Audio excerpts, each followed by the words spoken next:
morning, everyone. This is Jesse Deanne with the City of Beverly Hills, the Permit and Development Services Manager, along with Raj Patel, City Building Official for the City of Beverly Hills. I want to welcome you and thank you for participating this morning in our Pandemic Building Department class. Hope that we are able to get you the information that is valuable, most current, and resourceful for you. Let's get started with our budgets and our objectives. As today's class will be identifying that we will be understanding our laws as they apply to building safety budgets. In many aspects, understanding how the revenue projections react when the upturn and a downturn, and obviously in the volatility of COVID-19 and the recent protest issues that have been arising in various cities throughout the country. We'll be speaking in that regard and ultimately identifying the hierarchy of laws that are presented to us from the federal, state, local, county, and local governments that are applicable, and some aspects also created by your own jurisdiction via your own department or other departments in your jurisdiction. And lastly, obviously, we'll be talking about understanding the economic indicators as we understand what revenues are impacted and how are they impacted with pipeline projects and information that is presented to us via the economic resources that are available to your jurisdiction. In today's agenda, primarily, we'll be talking about 5 items. Mainly, the 4 items will be discussed on my behalf, allowing for questions in between. And then ultimately, we'll have a Q&A process at the very end for actual conversations and discussions and verbal questions. First agenda item will be talking about the California laws that preserve our budget, revenue projections, budget reductions, in a relationship with the economic indicators, as I mentioned in the objectives. Before we get started, I do want to talk about some of the major impacts that many of you may have already seen, but I think it's important and very much applicable to today's discussion. California League of Cities has provided us a fiscal impact on California cities. This is addressing a survey provided by more than 480 jurisdictions within California. And we're understanding and getting information for many of your jurisdictions that we are all going to be impacted based on the drastic revenue loss that is happening throughout the state and national. If you look at the first component provided by California League of Cities, that is kind of a component that allows us to understand that we have of jurisdictions based on population size established anywhere between the low of 79% to a high of 90%. Essentially 80 to 90% of our jurisdictions will be impacting and be receiving drastic revenue loss throughout the year, if not beyond the current fiscal year as well into the years to come. And associated with these reductions, based on a jurisdiction of population 25,000 people or less, they're looking now on average to have an 84% reduction in their services, which correlates to the associated services that are being reduced. The far left in yellow, you'll see medical emergency services. The gray bar immediately next to that is your gray sanitation services, fire services, followed by the green homeless services. Interestingly enough, we have police and fire information here, which is also valuable. Police services in the dark blue, and ultimately what impacts our jurisdictions and our industry is the planning and housing components. And as you can see, based on the population that your jurisdiction resides in, on average, based on these surveys and information coming directly from your jurisdictions, we're finding that there are significant reductions. In the housing industry alone, we are looking at a low of 71% to a high of 90% reductions within our industry. And that's actually something that, based on your population, will have obviously a variation, and more importantly, based on the economic factors that actually are composed within your jurisdiction that will identify how drastic the jurisdictional impact is. From a building and safety standpoint, we understand that that's a significant impact. And for many jurisdictions where there's few employees that are handling and managing the building and safety operations, that could be a drastic component of what we do. So hopefully we'll be able to talk about the ways to preserve and protect yourselves through this pandemic, and more importantly, strategies to be able to come out through the pandemic with minor long-term lasting effects.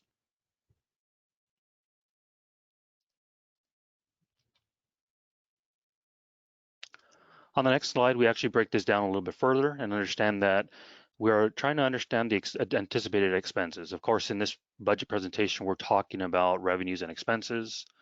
The one thing that I want to make sure that we are focused on and understand through this process is that, yes, we have an immediate downturn in our economy. We have an immediate pandemic that we're dealing with. However, many of these changes, whether they're culture changes, operational changes, procedure changes, and efficiencies improvements, may have long-lasting effects on us. So we may have additional expenses that maybe we didn't have prior to COVID-19 coming into our lives, and ultimately now have new expenses to incur moving forward.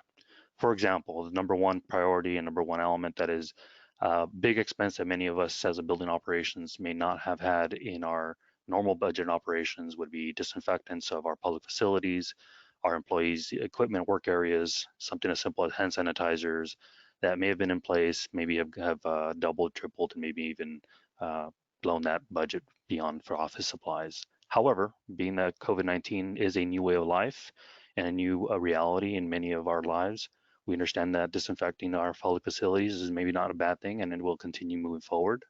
And from that perspective, that would be a long-term expense that we would need to consider in our budgets moving forward. So on top of the revenue reductions, we also have increased expenditures that may be occurring because of various changes that are happening in your operations now.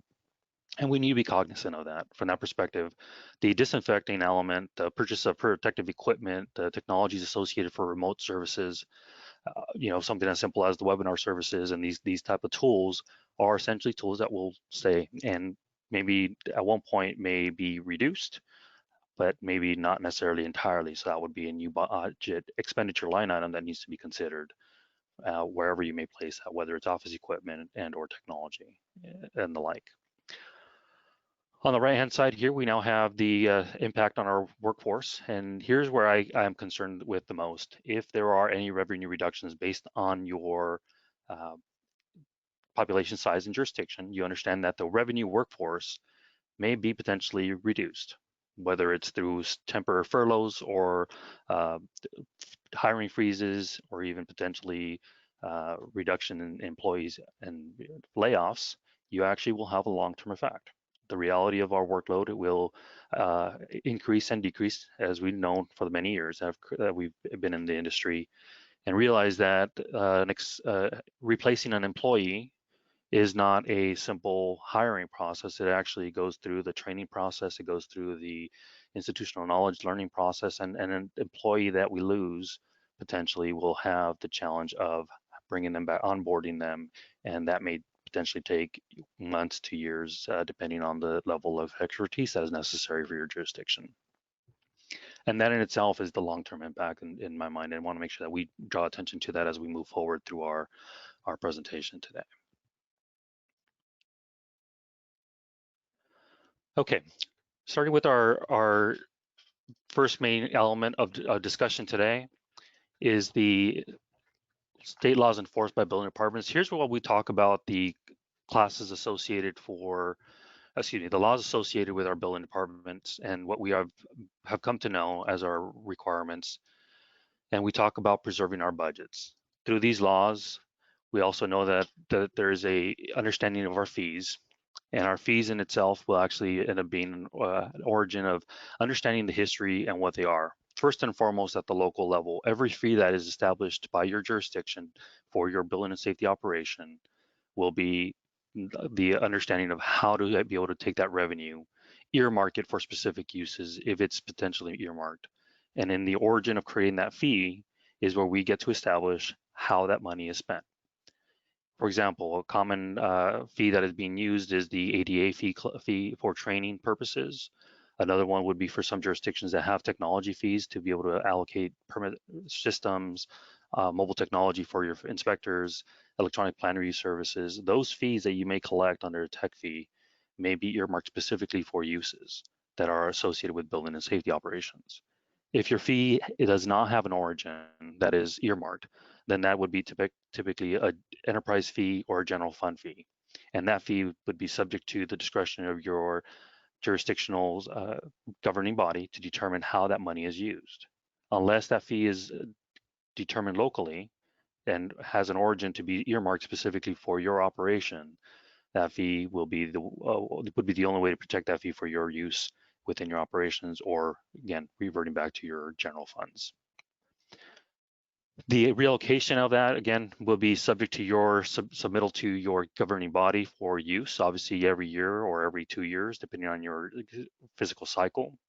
You will be requesting use of general fund fees or enterprise fees according to your local setup. But the reality is that that is subject to, you know, changes like the COVID-19 being a mid-year pandemic that we never expected and understood would impact us as fast as it would and as it did.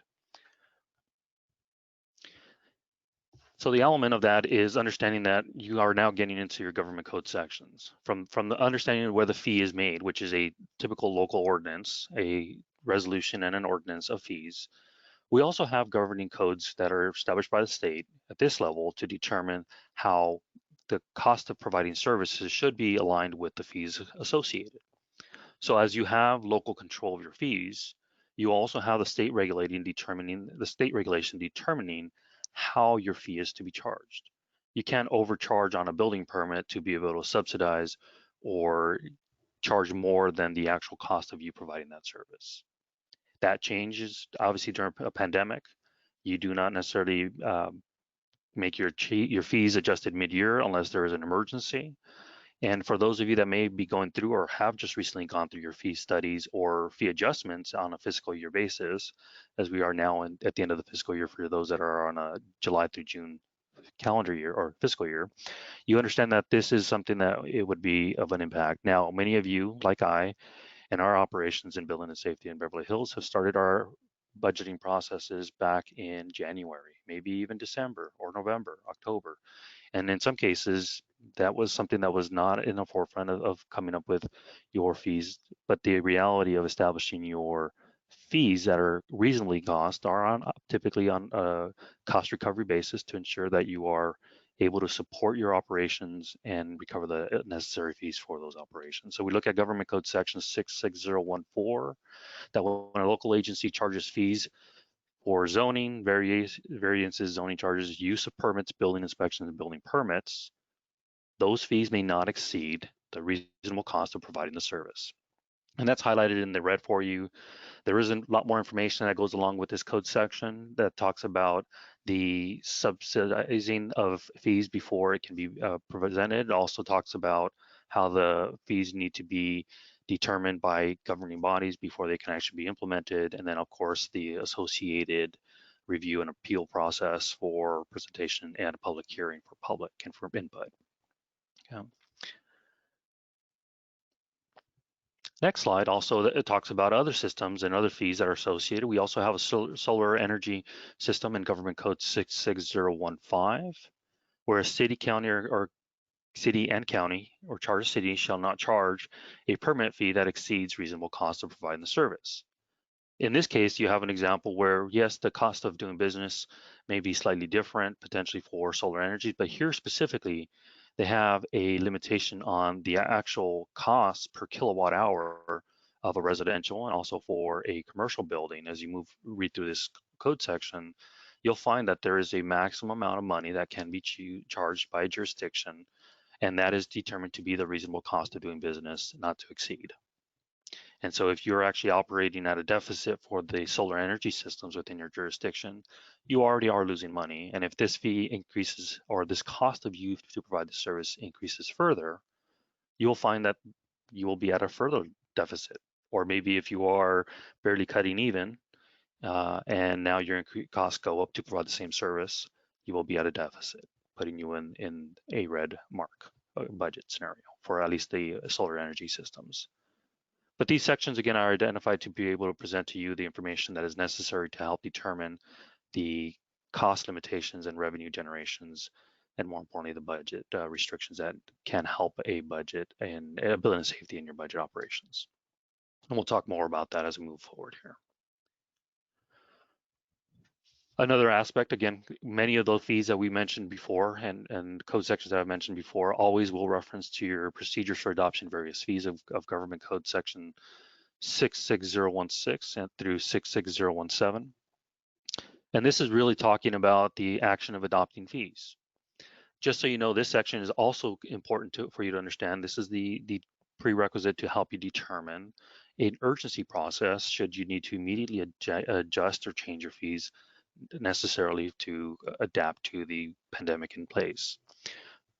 Article A or paragraph A identifies the 60-day requirement for a public hearing procedure and the effective date of an approval. Once the approval has been obtained for fee changes that have a 60-day period for implementation. As I mentioned, there is a element here that talks about a urgency element, and this is the urgency ordinance. What typically happens in a scenario like this, you would actually have a tandem or a dual public hearing that would talk about a presentation of the actual fees of the normal ordinance, but also the presentation of an urgency ordinance accompanying that. That would give you an immediate implementation, but it is limited. And I want you to understand that an urgency operation ordinance for fees to be increased has a 30-day limit. So the fee would be effective immediately upon adoption for 30 days. You will require forfeits to vote in a positive approval aspect, and that would actually be your majority of your governing body for that perspective, 80% of the governing body sitting members. This 30-day extension, you wonder how do you get from 30 days to 60 days? There's a gap. There is an opportunity for an extension that would require you to go through the extension process to close the gap of your 60-day approval from paragraph A. There is a maximum of 2 extensions allowed, so essentially you could run this 90 days potentially on an urgency ordinance until the actual normal ordinance gets adopted and approved and goes through the 60-day final action period. So there are those elements that would be helpful for anyone needing to make adjustments to fees immediately. That is something that would necessarily be helpful for you to correspond with your city attorney or your city council. Is your procedures and best objectives to achieve any potential changes. Moving on to budget protections for Health and Safety Code section 17951. And this is where we talk about the consolidation of the government code, where you are able to determine that the fees again will not exceed the reasonable costs to administer your process and your cost of doing business. We should not defray our costs as identified in line 3 to our enforcement requirements in any aspect, and we shall not be levied against for general revenue purposes. And this in itself is the biggest value to the bill and safety operation in ensuring that you're able to maintain your revenues for the cost of doing business.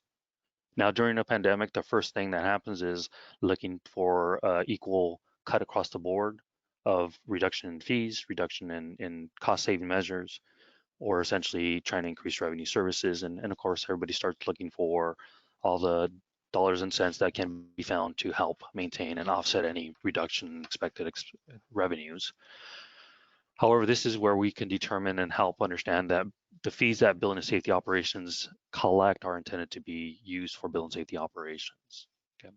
Understanding that our operation is not a nearsighted process, some projects can actually take months to years to complete, depending on the scope of work and the complexity of a project.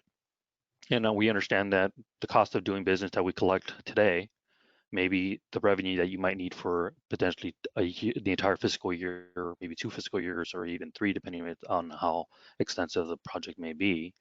And that revenue is intended to be essentially used over a 2 to 3 year period maximum, depending on a project. And so from that perspective, the immediate cuts and uses of that revenue might end up having to be amortized throughout the entire couple years of the project. The scope of work is intended to be serviced through your inspection and plan reuse processes.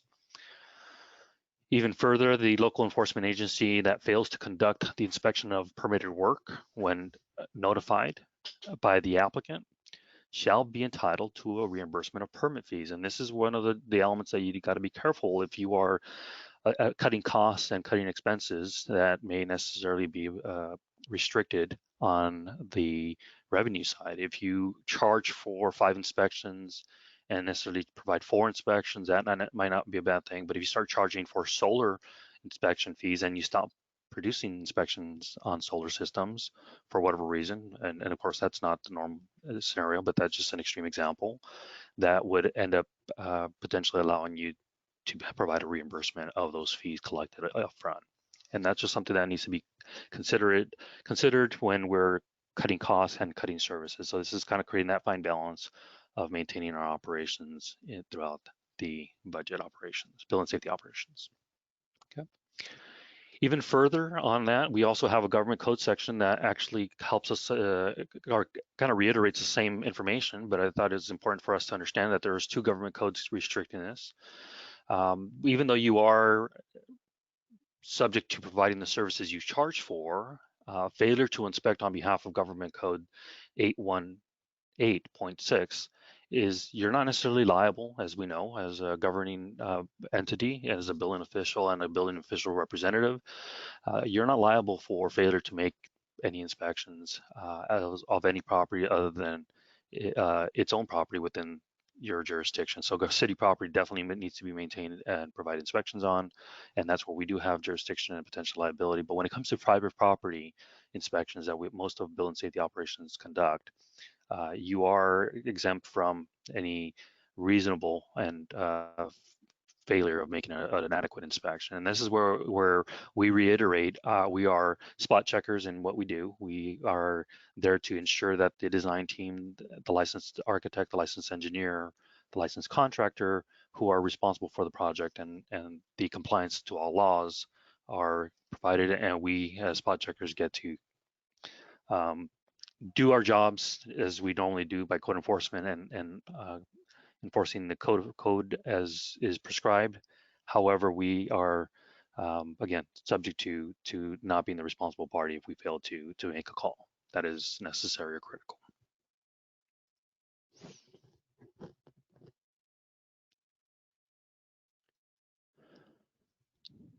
Okay, requirements required to enforce building standards, health and safety code. So obviously we're drawing a fine line, and we're kind of putting all these potentially contradictory statements in place. One, we have code sections that say you cannot charge more than is necessary to conduct essentially your fees to conduct your operations. Yet you can't not fail to do inspections or stop providing inspections because of potential for refunds that are necessary. However, yet we are also establishing the idea that here, through Health and Safety Code 13146, we are required to enforce building standards. Okay, and this specifically identifies the enforcement of building standards along with the state fire marshal and published to California Building Standards Codes, which is actually the code adoption that occurs every 3 years, and intervening code cycle changes that occur as well. The city or county or jurisdiction itself shall delegate the enforcement of the building standards to a building official or fire authority official, and that is to be able to make the clarification that the fire code can be enforced by the fire code, and the other building standards can be enforced through the building official, which is our operations in our jurisdiction. Now, these code sections, again, are the real existence of why a building operations exists and is necessary within your jurisdiction. Obviously, we know that there are various consultants and support organizations out there that help us do this when a city is not able to do that. But the hierarchy occurs. If a city happens to close down a building and safety operation or does not have one in existence, then the local county is responsible to be able to maintain a building safety operation. And they too will have the additional expense and requirements to enforce the building standards on your behalf. So there's this organizational hierarchy of kind of a redundancy at a local level. If you're a private or uh, incorporated city, and you are at one point no longer having a building safety operations within that, then it defaults to county as the regional building official or fire authority. Okay, so at this point, I'm gonna offer the opportunity to have any questions provided by anyone that would like to talk about the health and safety code sections or the government code sections that are provided. If you do have a question, we ask you to please raise your hand, and we will try to go through those questions as they come available.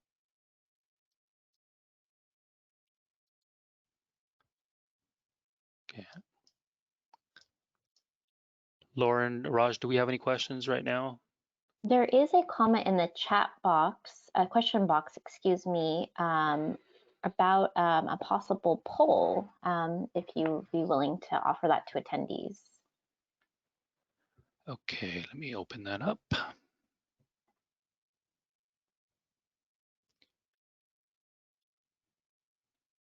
The poll is, which jurisdictions do not charge a fee for solar permits? And if we get a raise of hands in the positive, if you do charge solar fees, please raise your hand and we will try to take a tally of that.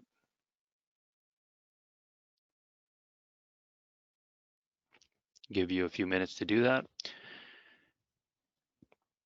And if you see your hand option, it should be available in the menu controls where your mute options would be. That would be your opportunity, and immediately to the right of that, you would find the hand option. It just looks like a flat stop hand.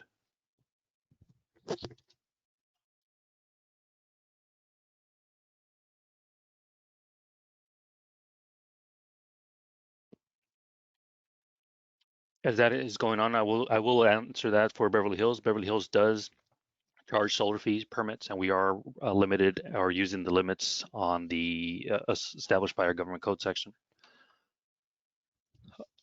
Both for residential and commercial maximum. We've maxed that out to be what we're charging.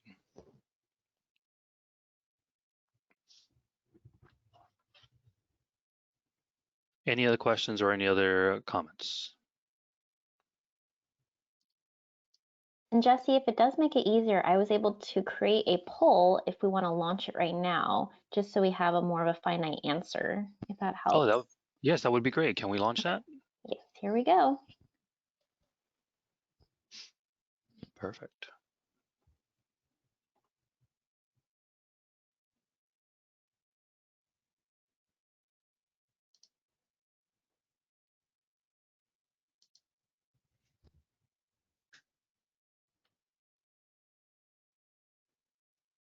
Okay, so far, based on 51% of the votes, we have a 95% yes and a 4% don't know. 2% with a no.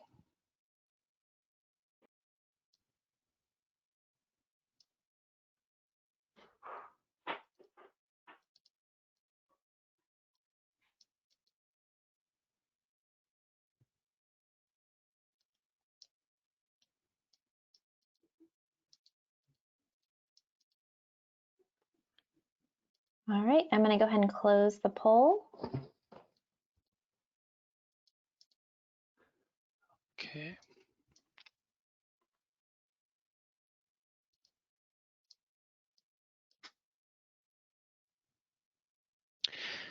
And so the poll is 92% yes, 2% no, and 6% of folks don't know at this point in time. So it's very valuable, and thank you for everybody's participation in that. We also have a question associated with furloughs and information of what furloughs and what I believe how many people have furloughs, layoffs, and how many people are impacted in that regard. I don't have any information specifically to I know that I've heard of examples and I heard of jurisdictions, but I would not want to be the one explaining that information. But we do understand that furloughs, um, from my understanding, have not necessarily occurred yet. That is a point of discussion as a tool within the uh, budget balancing aspect.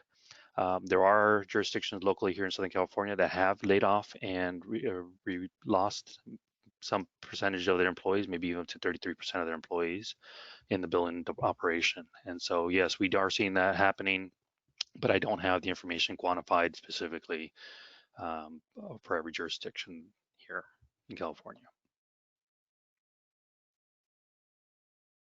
Okay. And any other questions there you see, Lauren, Raj? Yeah, we actually have quite a few more questions in the question box that are coming in.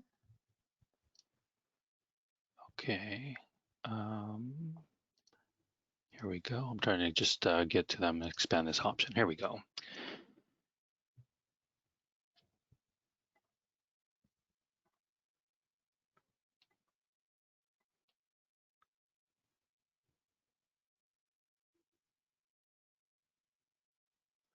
So has there been discussion of charging a COVID-19 surcharge for permit plan check services during the pandemic?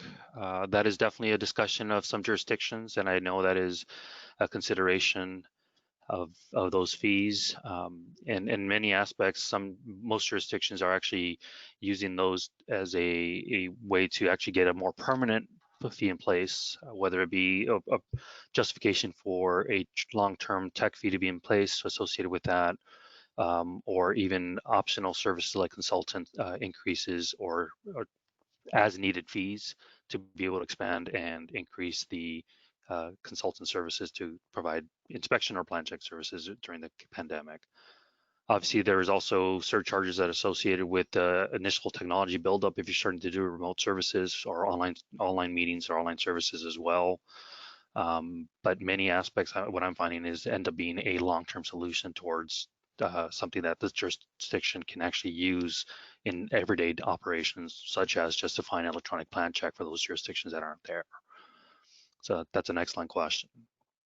Um, do we have any more information about cities that have furloughed and laid off? We addressed that one.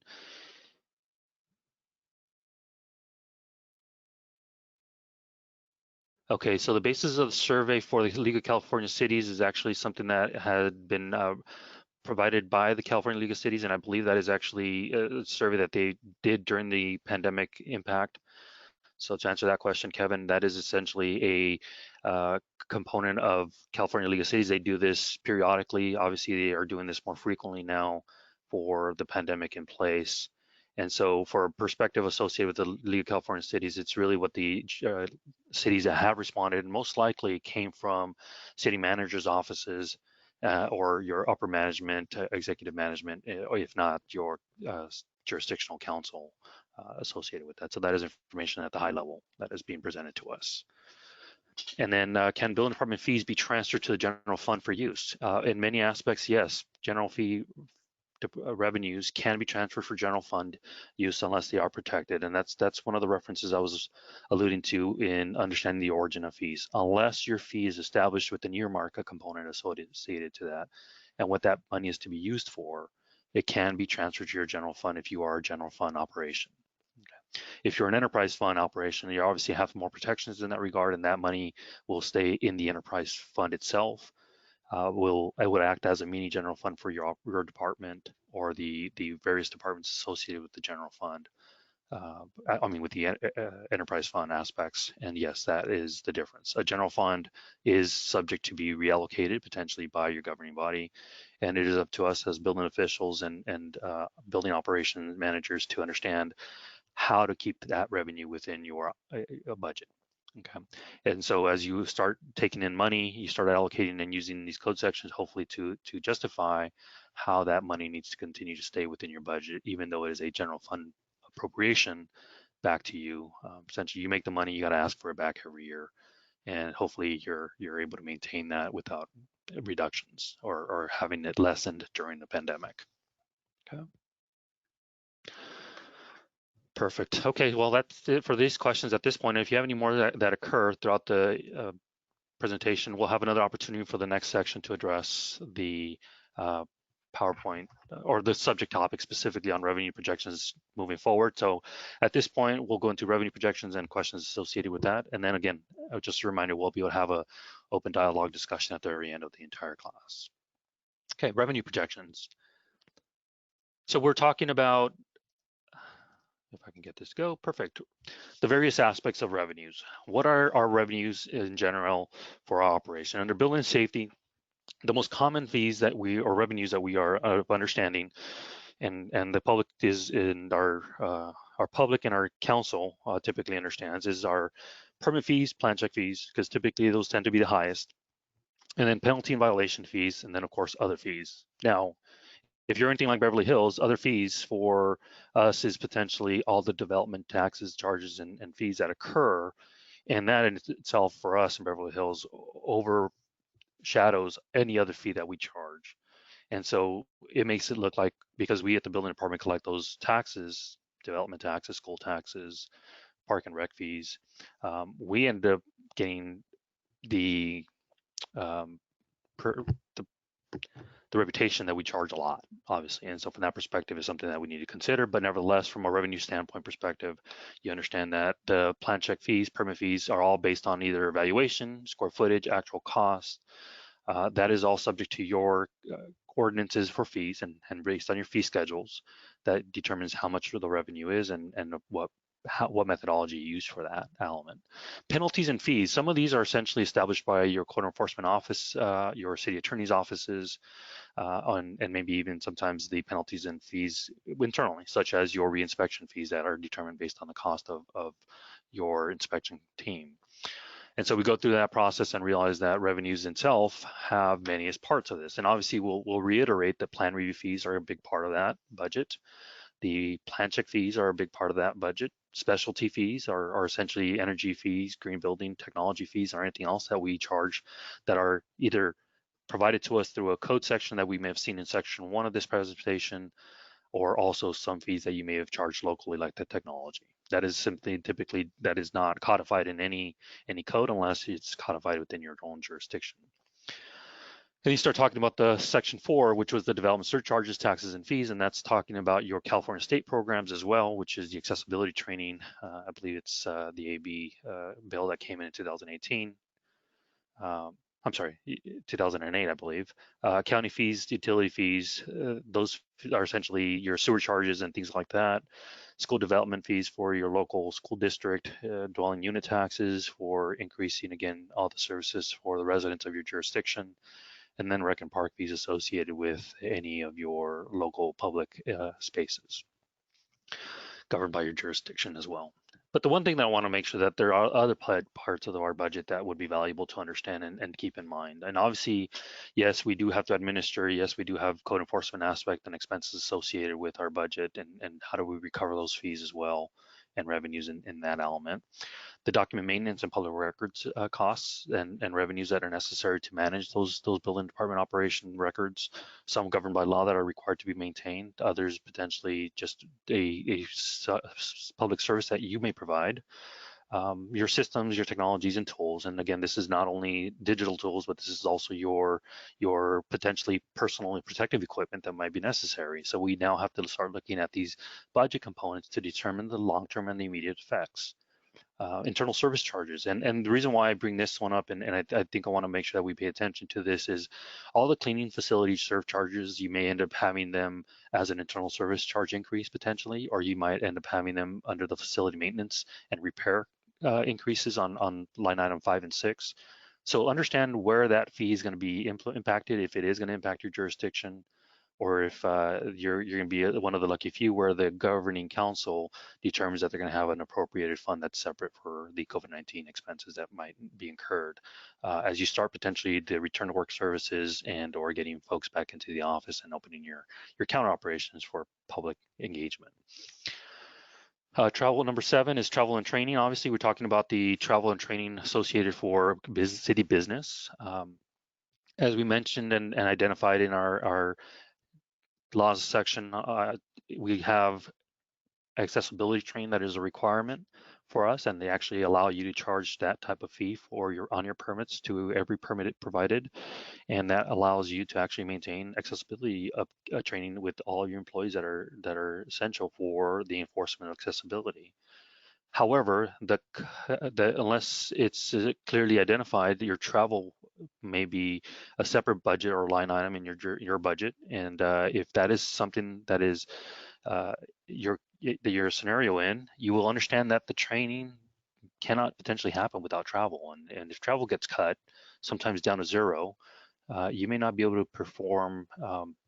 Actual sending somebody to training. Not only does that include your mileage reimbursement potentially, but also your meal expenses and maybe overnight stays at a hotel, should there necessarily be a multi-day training if it's further than within your jurisdictional bounds.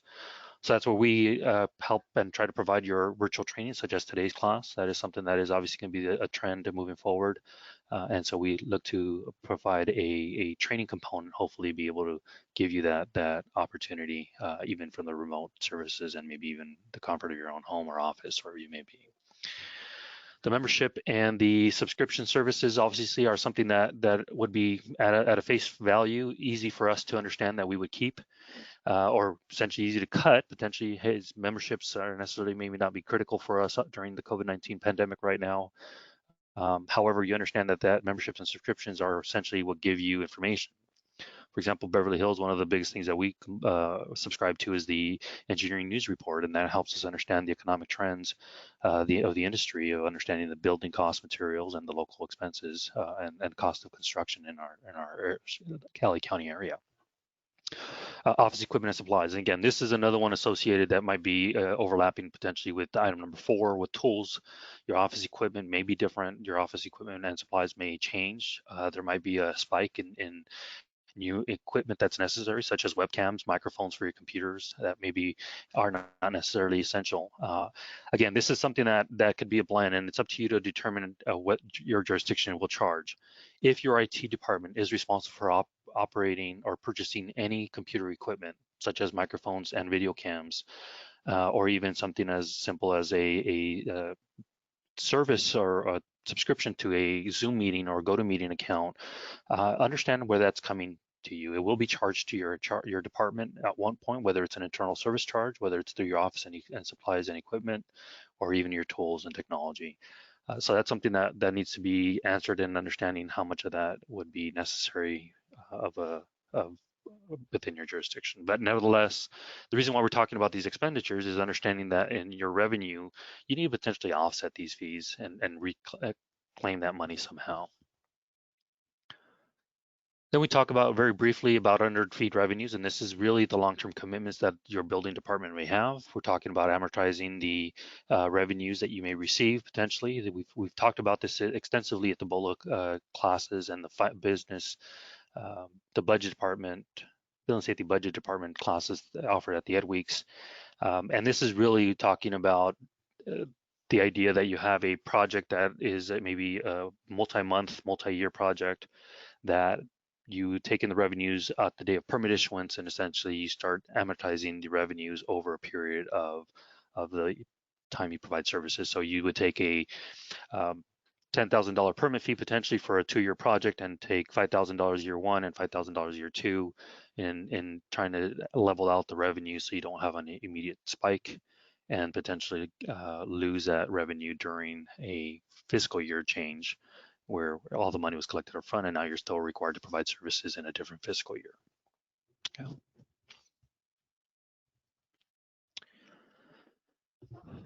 Unused fee revenue. This is where you are able to potentially develop a policy. We talked about that unearned expense and amortizing that money over a period of time. You are not able to do that without having a formal policy, maybe even a formal ordinance or resolution. And I would ask you to speak to your city council or your city attorney to determine the best method of establishing that policy for yourself. Obviously, it has to be done in coordination with your finance department to be able to make sure you have accounts appropriated, essentially savings accounts, to be able to put money into temporarily while that revenue is offset, and so it can be used in another fiscal year. That is definitely something necessary for it to be done. It cannot just be done at your policy level. It needs to be coordinated and it has to be approved by your governing body. And so that is something that is a component associated with that, but definitely another element that might be valuable during a pandemic like this.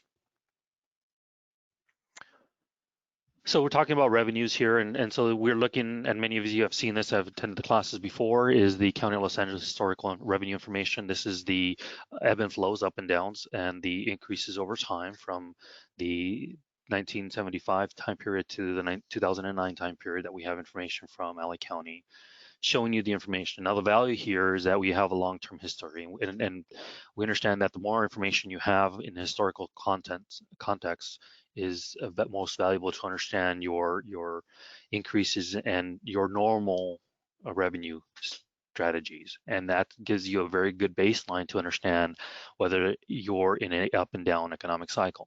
Understanding this, looking historically back at LA County on this map, you will see that there is the 10 to 15 year period of a dip for every high mark. So the idea is that you understand that the low information to the high period is an increase or your revenue uptick, and then from the top down to the bottom is another period. However, the entire cycle is established by your entire arch of information that comes through here. So the reality of you seeing an increase going through, understanding how well that is presented, and more importantly, understanding your anomalies. As you can see, if I was to take that average curve on the map, you'll see that this is essentially a little high, this is essentially a little low, and this is extremely high, what we call an outlier in your normal trajectory of increasing your revenues and understanding how and where you are in the curve cycle of this process. Now, one of the things that's important to understand is during a normal uptick cycle, doing this on a quarterly or an annual basis is probably adequate and maybe as detailed as necessary for understanding where you are.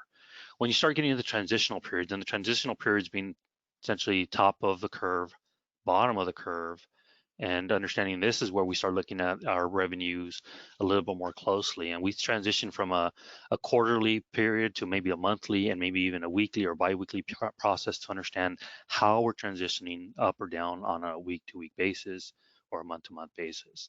And from that perspective, it would be helpful and really the difference in understanding how the revenues are coming out and projecting that during the downturn time or the cusp, we start looking at it a little bit more closely and understanding are we trending up, are we trending down in our revenue based on our normal process. Okay. Here's another way that we get into, and this is kind of more of a detail that would be appropriate for what we would do during a transitional period. Typically in a downturn of an economy, we start looking at a expenditure element. So the average expenditures that are expected for us would be here at $150,000 on an example. The actual revenues that you will be receiving would be the green markers here, and you would see that in July and August during your construction summer month periods, your revenue is pretty high. But as would be expected during your December timeframes, you would potentially start dipping and realize that you are in lulls or low periods. And this is an example of what Beverly Hills does, and this is Beverly Hills trend line as standard and what we would expect. So we take this compared to the actuals of today and understand, are we averaging normally? Are we dipping where we are normally supposed to dip? And this is something that we've been able to average out over a period of time just from having historical data available to us. And we could easily take this just on a month-to-month or week-to-week comparison and understand, are we making those marks? So how do I take a expended element where I have to have a $200,000 revenue in July and divide that by my weeks? Essentially take a 1 month process divided by 4 and realize that I'm needing to make about $50,000 every week to be able to make sure I maintain and I'm able to achieve a $200,000 mark at the end of the month. And so it's something that we would end up looking at. Obviously, the more historical information you have, the more valuable this becomes.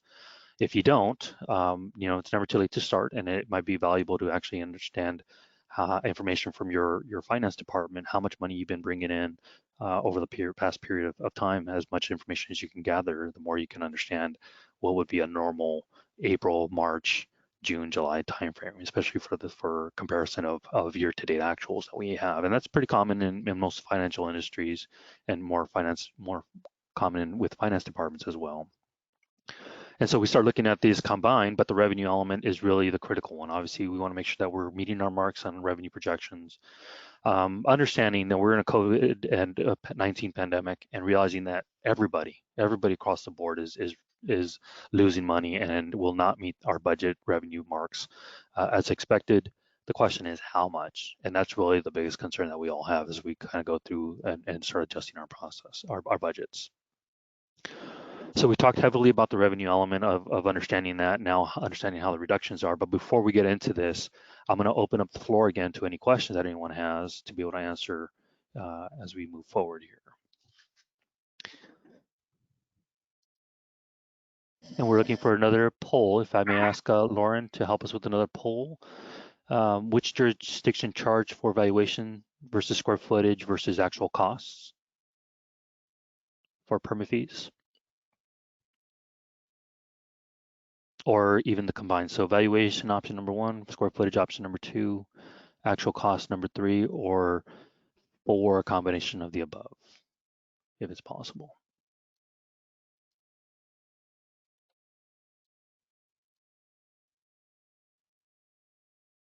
We have a live poll right now, and we're getting about 41% voted so far. Awesome, thank you.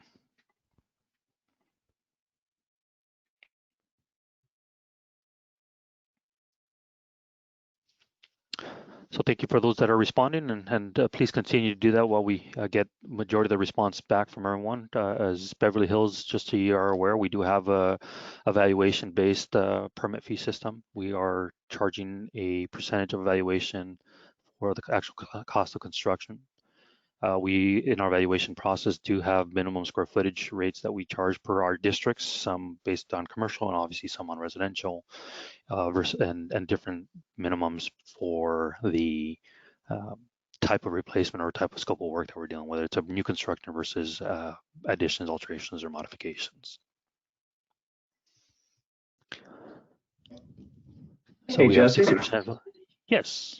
Hey, Jesse, this is Raj. Just following up on a couple, I was waiting for the poll results to come through. On a couple of questions that were asked. Kevin had a comment about the League of California Cities poll that seems sort of draconian, and I would agree, those numbers look pretty bad. That was the original chart that you showed that showed that Yes. somewhere between 80 and 90% of cities thought that there would be cutbacks in the planning and housing elements of their programs. That poll was conducted by the league on April 23rd, and there were 260 respondents. And I mentioned April 23rd because April 23rd was probably the worst part of this whole pandemic. Things are sort of coming back in May. So that was probably a gloomy response. So that's a good question, Kevin. Hope that helps. The other is a comment from Santa Monica regarding the solar permit fees. Historically, the city of Santa Monica has not charged for solar permit fees.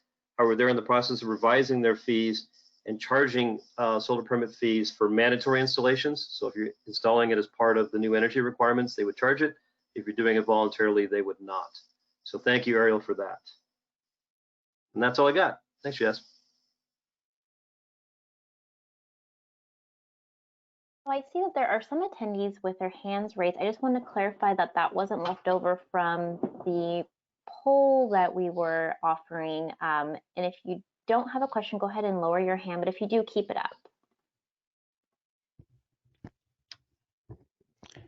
Thank you, Lauren, and thank you, Raj, for that as well. So far, just as the poll has closed, we had about 60% of you attendees that voted. So thank you for that participation. And to give you a response, we actually have about 58% of the responses that determine the combination of the above. We have 28% that actually only charge or use valuation-based fees. We have 10% that use square footages, and we have 4% of the respondees identifying that they are actual cost revenue generating fees. So thank you for that. That's very helpful. Okay, awesome. So we do have some hands that are raised if you want to take those questions, Jesse. Yes. Like there's three. The first I have is Curtis Johnson. If you are wanting to ask a question, I'm going to unmute you right now, Curtis. Curtis, are you with us? Sorry about that. No question? Okay, I'm going to mute you, Curtis. Sorry, Curtis, did you have a question? No, sorry, no question. No worries. Thanks for attending. Okay, so I have Jesse Sanchez. Your hand is raised. And it looks like you're joining us by telephone, so I can't unmute you. So go ahead and type your question in the question box if you can. I have Joe Takis. Do you have a question for us? I'm going to unmute you, Joe. Joe, are you there? No, have no question. It was from the first poll. Okay, sorry about that. Thanks, Joe. Okay, and lastly, I have Jonathan Hurst. Jonathan, I'm going to unmute you. Go ahead and ask your question. I have no questions. Sorry, I put the hand down already. No worries. Thanks for joining us. Perfect. And we have Jesse Sanchez, who also confirmed he has no questions on Okay. the system. So thank you. Okay. Great. Thanks, everybody. Appreciate the participation. Obviously, even with the polls, it makes it easy. And we'll move on next to the next section called budget reductions. And in this aspect here is where we talk about trying to obviously do some simple overview. So we'll talk about budget parts of the department here. And this is exactly the same slide as you saw in the revenue element. But here's where we start talking about how the governance occurs for the budget fees. Obviously, plan review fees and permit fees and specialty fees and any fee that you as a building department operate in are restricted to charging fees that are appropriate with the cost of doing business. And that is primarily established by our local ordinance. So you'll see that plan review fees in item 1, 2 are all local ordinance, and that's through your fee schedule adoption process that many of you have gone through year after year. Many of you potentially every so often will go through a fee study as well. That is actually considered part of the actual local ordinance process, just validating that you are truly indeed in line with the cost of doing business. And whether it's a 3 to 5 to 10-year process for your jurisdiction, it is something that would be really valuable for a compliance aspect of government code sections that impact, that require you to verify that. Now, the specialty fees, I'm only bringing in the 3 that we talked about here from energy, green building, and technology. Energy and technology fee are essentially local ordinances. Okay, the energy element is there is a government code section that says that you can charge on energy, and I'm talking about energy use, not solar energy panels, but energy itself is a opportunity for you to be able to charge the fees on that, and that's all the law says is you can charge it separately. However, the Green Building Code specifically has a health and safety code section that we mentioned, and that's where we actually give you section 18931.1 through 1.7, and that essentially helps us understand that we have the ability to charge green buildings separately as a jurisdiction on top of your permitting fees and plan checking fees to do that type of review and really the inspections associated with that as well. Moving forward to your surcharges, the taxes and fees and things of that nature, we're also dealing with state programs for accessibility training. We're talking about the AB 1608 that has been mentioned from 2008. That's Health and Safety Code Section 18949.29, and that is again telling us that you are mandated to provide training or mandated to have training, minimum hours required per year per employee. Also, it's part of your continuing education for cert requirements, but this is where we are able to determine that we need to provide and maintain accessibility training. Now, the one thing about this is obviously accessibility training is something that we use for continuing education credentials, and that continuing educational credentials is something that you would renew every 3 years potentially based on your certs. However, the state of California requires that it's a yearly program and a yearly training, so therefore putting off accessibility training may be a difficult challenge. Obviously, if it's necessary, it should be one of the last items to be removed from your budget cuts if necessary, because it is an ongoing requirement for a year, per year. County fees, those are subject to county, and that's again talking about utility fees associated with sewer, potentially utility lighting, whether it's local utilities or county run utilities, or even larger than that in some areas. You're talking about fees that are imposed on you as a jurisdiction and on the properties directly as well. And you may be the sole person collecting that through your permitting process as the property gets improved. School development fees, there's school district laws that actually allow you to charge that on behalf of the schools, that actually forces you to charge the school development fees on behalf of local school districts. And so that is something that, again, set by others, but it is a requirement to be charged up through permitting processes. Dwelling unit tax, rec and park fees, those obviously are local ordinances, and those will be subject to change. Now, the interesting thing is typically these taxes and fees are very seldomly in our own wheelhouse that we get to make decisions on. But however, we are the ones enforcing the charges and fees associated with those. And that again is a local requirement, and that is the governance associated with that. So from a organizational standpoint, federal fees, if any, state fees, if any, county fees, if any as well, and obviously local fees, which are the ones that we have control over, but they may be the ones that have less potential impact on our budgets in some aspects when it comes to costs for a public member to do business in your and get permits from your operation. Other budget parts, again, that we have full control over, again, referring to the same element.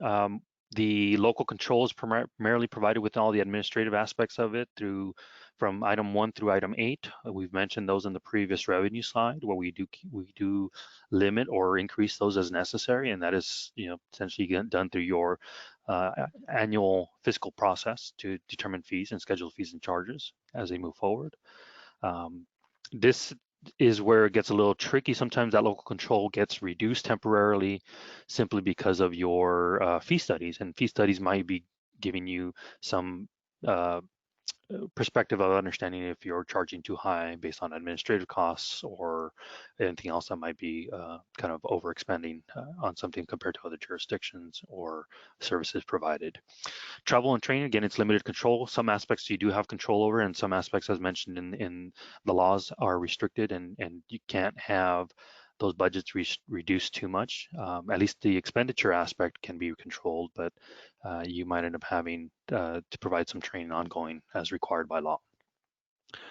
Other thing here that's important is for building officials to understand your certification expiration dates of your team. If your team is about to expire within this year, how do you continue to provide them the continuing education units if your budget is restricted? And so when you start talking about eliminating travel budgets, training budgets, that is important to understand. How many of your jurisdictional members are your team members within your jurisdiction have to have training this year or risk losing a certification that is essential to your rating for a department and or the skill set to validate your employee is up to speed and the expert in their field.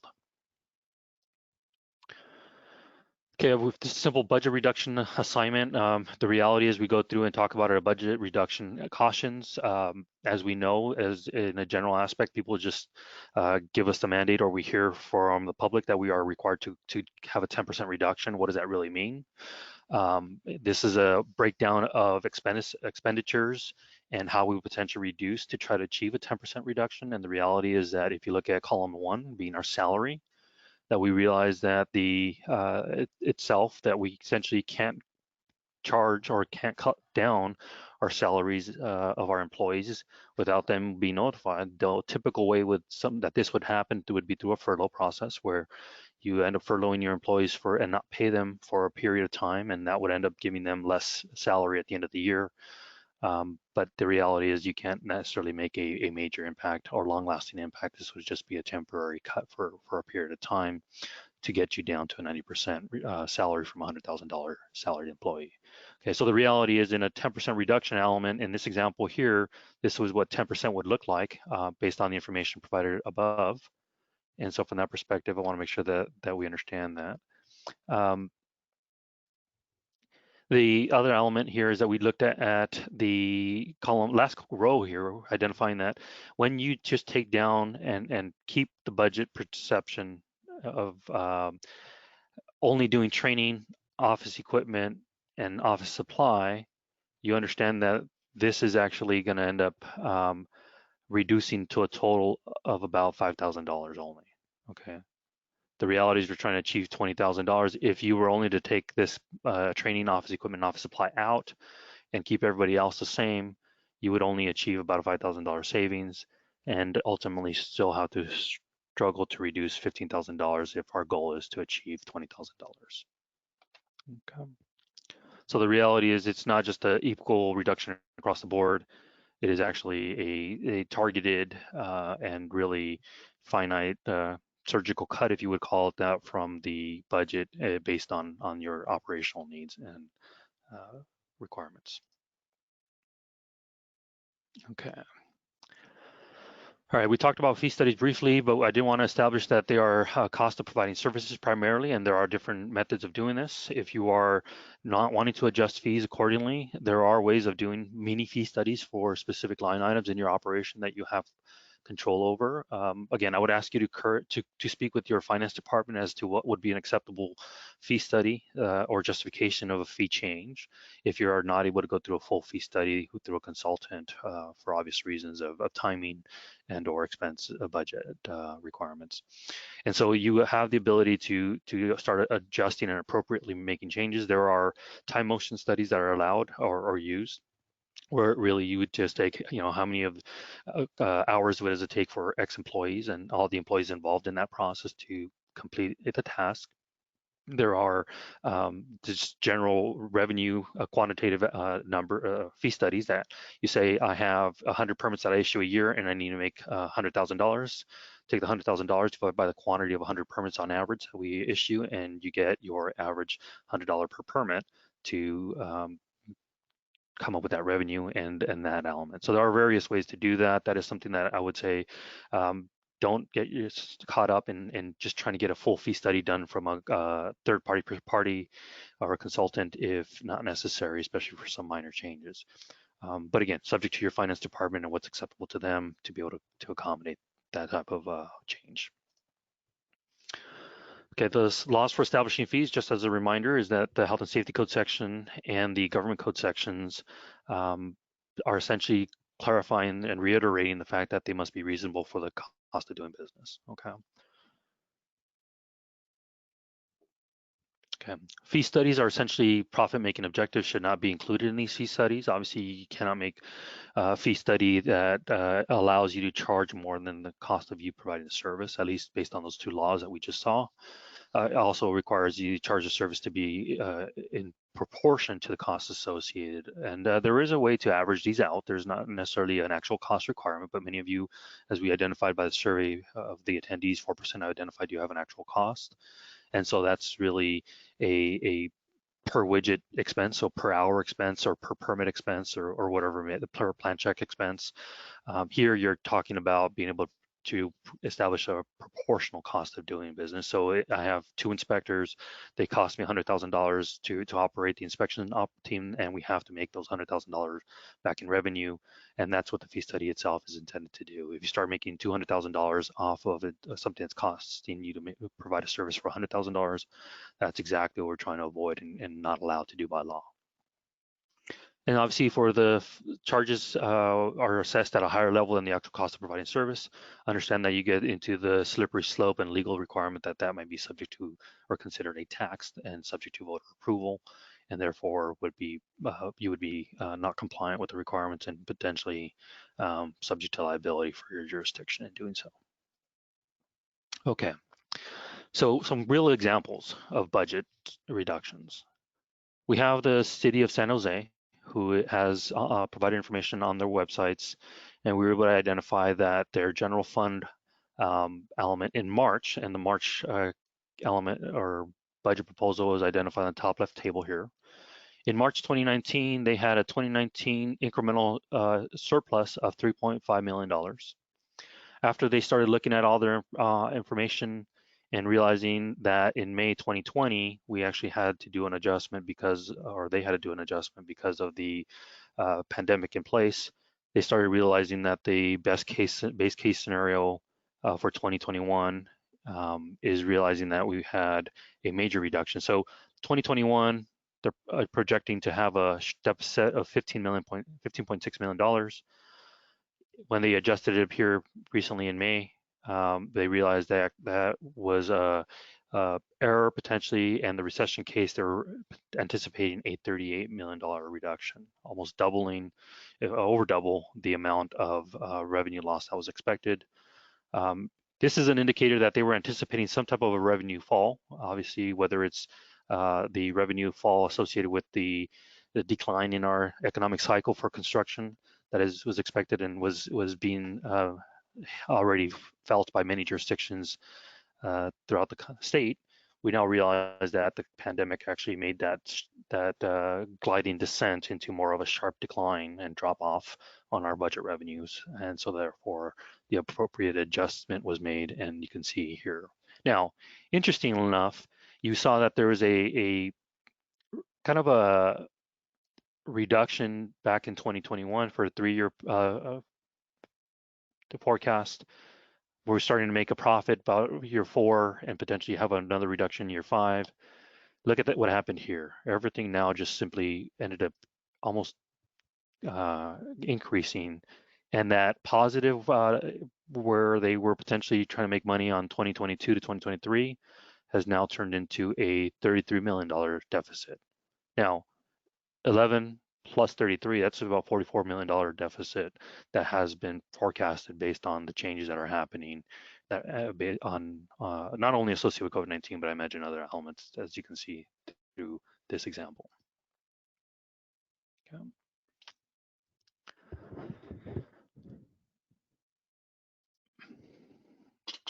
Even further, one of the things that they were able to help compare, and I thought that was valuable and very applicable to this, how does this compare to other reductions or other recessions that have occurred in the past? And they provided a revenue loss for the general fund account that determined a dot-com bust in the gray versus the Great Recession. So that gave us a 3% reduction here. The Great Recession gave us a 5% reduction, and the COVID-19 being a negative 9% revenue loss reduction. And you could see that this is significantly different in COVID-19 as it impacts all economic cycles and all economic industries in our jurisdiction. Obviously in San Jose itself is obviously being felt and understood. And their major assumptions are on the right-hand side. They talked about the business licensing aspects that are provided on the taxes side. Obviously, sales tax and transient tax. If you're a transient tax city where your revenue is heavily dependent on tourism and hotel use, you understand that that is a big concern because those were essentially shut down entirely for various months, for a couple months here, and maybe are even going to struggle moving forward as people are limited in reducing travel and the use of hotels. But the interesting thing here is that we saw the licensing and permitting elements, and they're anticipating here a 15% reduction. And this is, again, based on May 2020. So from San Jose, a 15% reduction, obviously that is something that is not wanted, however, not, something that's unavoidable at this point in time. And the service charges associated with that, they're looking at a 15% reduction again, based on the year-end estimate. But it is essentially 52% of the fees that are being cut temporarily just during this time period. They also had a 30% due to suspension of outdoor dining permits. These permits apparently were bringing in or losing $86,000, equivalent to 30% of that permit revenue. Quite a bit, potentially some employees' salary rate that could be used to offset your expenses. And so again, a real life example with San Jose, the changes that occurred from before to after. Then we move down south to Southern California to jurisdiction of our city of Arcadia, where their general fund, and let me clean the desk here, erase all, perfect. City of Arcadia for 2019 has established a general fund expenditure of $64,000, and then they're anticipating a shortfall of $63 million in revenue associated with the impacts of COVID-19 and the recession that has occurred. And so that's a little bit over $2 million deficit immediately. And hopefully this does not increase and become further, but it is a good example of a large and small jurisdiction of actual revenue reductions that are occurring. Okay.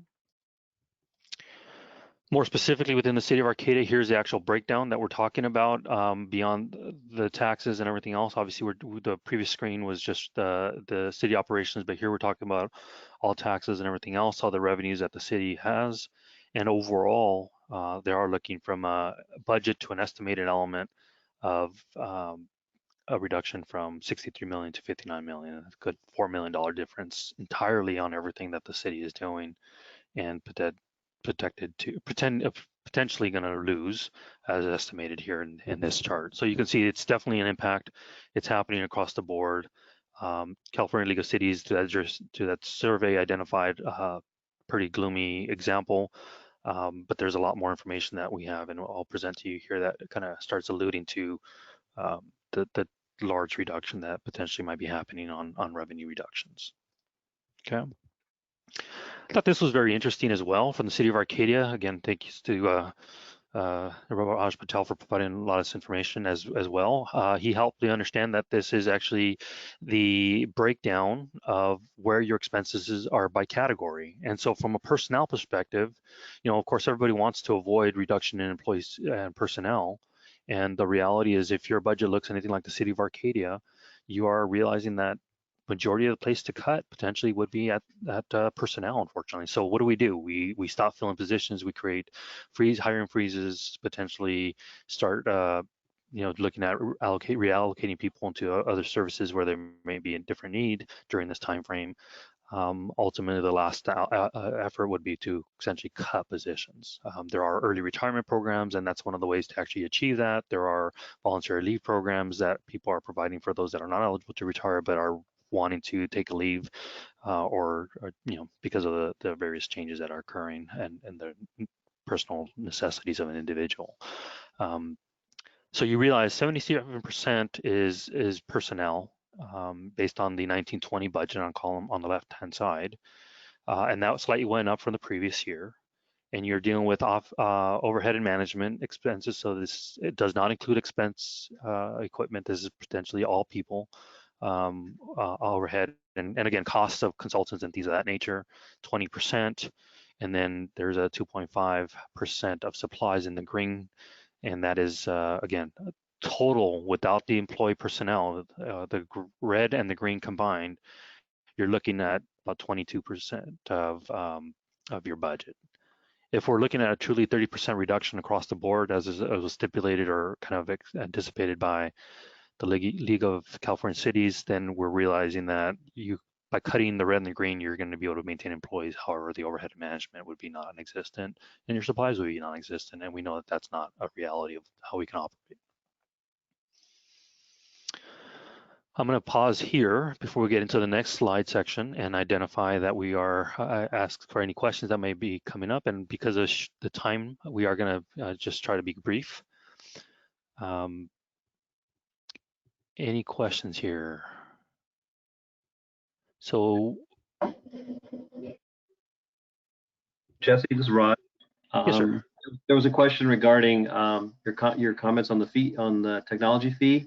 It's a question saying our city recently performed a fee study, and our consultant insisted that technology fee could not be imposed as a separate and distinct fee and should be absorbed in the general plan check fee. Do you have a separate and attached technology fee? We do in Beverly Hills. We just went through a fee study to justify it. The way we did it was we calculated what we anticipated to be our next 10 years of technology expenditures.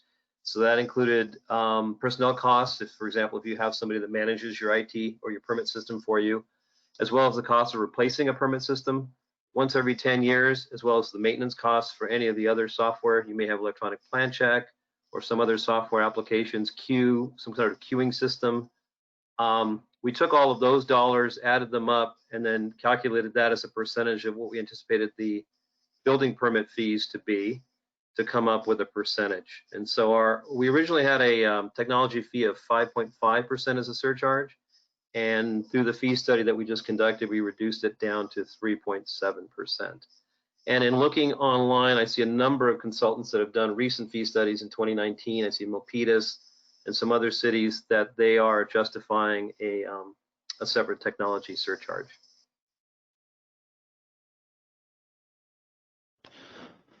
Awesome, thank you. I'm gonna go ahead and jump into the next economic indicators section here, just to adjust our timing and make sure we're able to get everybody out on time. Very briefly here, the economic indicators that I want to really focus on and draw your attention to. One is obviously, your local economy the best. You know what's important within your jurisdiction, whether you're heavily on tourism and relying on TOT tax, retail sales, and associated with the sales taxes, industry, residential, commercial, mixed use occupancies. That is obviously something that your jurisdiction best. And it's better to understand that type of the impact on those economies that will ultimately potentially impact your building and apartment operations. And so that value is going to be equivalent across any jurisdiction. Is the most thriving economic elements in your jurisdiction are going to end up driving the same type of permitting and plan checking work associated with your operation. Obviously, we're talking about the economic aspects here now, and we're dealing with the economy elements of construction cycles that we mentioned, the ups and downs, the ebb and flows, and then the transitions, the legislations associated with that. And obviously, we want to advocate the use of CALBO's Bill Watch that helps already identify construction related subject to building and safety industry is where they are providing information on the latest legislation and bills that are proposed. And CALBO watches this for us on behalf of our industry. They have that available information on the website for you to use and also keep track of certain laws that may impact you more than others based on your demographics, your population, and even your economic drivers of your local economy. And obviously the demographics associated with that is part of the understanding of everything. The biggest element that I want to make sure we draw your attention to is the impact of the economic drivers. And so we're talking and looking now at the Freddie Mac element here. We were able to get this information just off the website from Freddie Mac as of June, so hot off the press. And the idea showing us for the last year how the mortgage rate interest rates have fluctuated from July all the way to June. And it's been a year indicator, and you're starting to see the transitions occurring, okay? You started seeing a big downturn potentially in November, December. That's when COVID-19 started getting pretty popular and flight restrictions were being imposed. And so all that element starts now hitting our interest rates. And all of a sudden we had a major reduction here going into early March. Everybody started refinancing. Lenders can keep up. Interest rates spiked just to kind of consolidate or slow down that effect.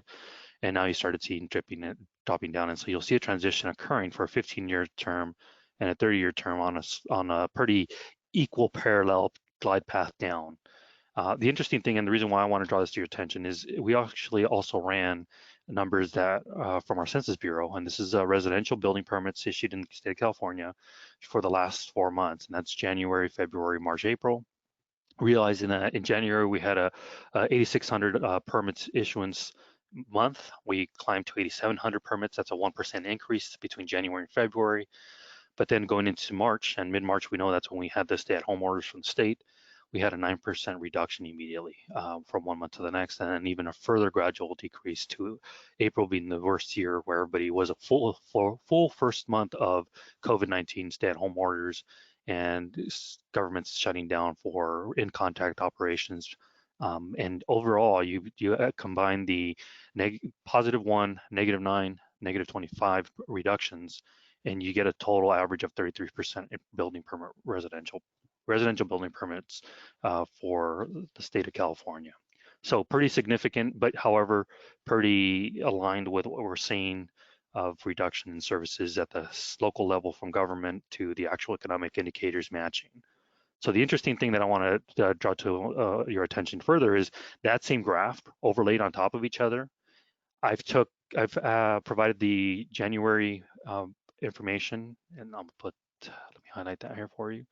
The January indicator being this, which technically should be somewhere around, so I've essentially moved it back and realized that your glide path is showing the transition up and then slightly down, and realizing that the interest rates that are presented from Freddie Mac, at least for home interest rates, you're seeing that the transition of the interest rate reduction is about 3 to 4 months ahead of building impacts on residential permits.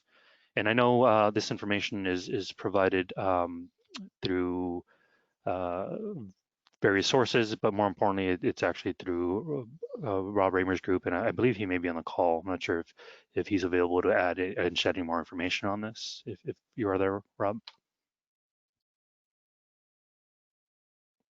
If not, okay. Nevertheless, you understand how this is kind of a little pre-indicator of what's happening. Obviously, the interest rates are necessarily not a real preview of what's to come. I'm hoping that we do see an increase. If this trend was to continue, we should be an increasing here of permit issuances as everybody gets back into business and operating, and maybe it does follow that same trend line. But for right now, in the 2020 time period, we are seeing that this was a good indicator that that our permitting process was going to slightly take a down dip trend. And so as we look at various indicators moving forward, we understand that there may be different requirements for your jurisdiction. Obviously, if you're not a residential community and heavily relying on residential, this may be not applicable.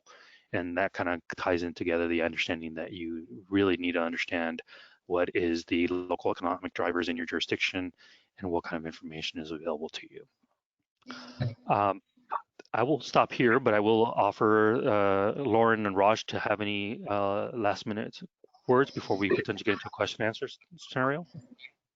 Yeah, Jesse, this is Raj. I had a couple comments for you. If you back up a couple of slides, if you can. I know Bob Raymer couldn't get on, but I've got some information for you. If you go to the building permit slide that you had January, February, yeah. So as you said, Jesse, it went down. April was sort of the trough there. May numbers just came out, and so the May numbers are now 6,705 permits were issued. So that's definitely up from the 5,987. So that's trending in the right direction. And just to let you know, for a comparison, if you look at the April number of 5,987, if you compare that number to April of last year, it's a 44% drop. And if you look at it compared to the April of the year before, it's a 49% drop. So April to April. And so clearly we were in a recession. COVID just made it worse.